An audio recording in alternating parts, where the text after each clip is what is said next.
ஒரு வாரத்துக்கு முன்னாடி உன்னதத்தில் தேவனுக்கு ஓசானா, தாவீதின் குமாரனே எங்களை ரட்சியும்னு சொன்ன அதே வாய் ஒரு வாரம் கழிச்சு என்ன சொல்லுச்சு? அவனை சிலுவையில் அறையுங்கள். ஜனங்க தீர்க்கதரிசி சொன்னதையும் மைண்ட்ல வச்சுக்கல, இயேசு கிறிஸ்து சொன்னதையும் மைண்ட்ல வச்சுக்கல, கடைசியில இயேசுவையே மைண்ட்ல வச்சுக்கல. உணர்ச்சி ரீதியா ஏற்றுக்கொண்ட ஜனங்க ரியாலிட்டி வரும்போது என்னாச்சு? அங்க புரிந்து கொள்ளவில்லை. அவங்களுடைய ரூல்ஸ் படி இயேசுவை ஏத்துக்க ட்ரை பண்ணாங்க. பெட்ஷீட் விரிச்சாங்க, அந்த ஓலைகளை, பண ஓலைகளை விரிச்சாங்க. அவங்களுடைய ரூல்ஸ் படி ஜனங்க இயேசு கிறிஸ்துவை ஏற்றுக்கொள்ள ட்ரை பண்ணாங்க. ஆனா அங்க இயேசு 5 நாள்ல ப்ரூவ் பண்ணாரு, உங்களுடைய ரூல்ஸ் படி நீங்க என்ன ஏற்றுக்கொள்ள முடியாது.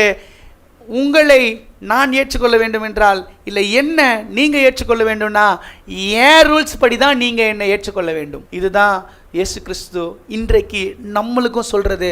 நம்ம அவரை வரவேற்கிறோம்.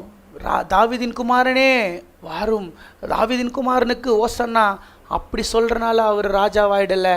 நம்ம நம்புறோமோ இல்லையோ, அவர் என்றென்றைக்கும் ராஜா.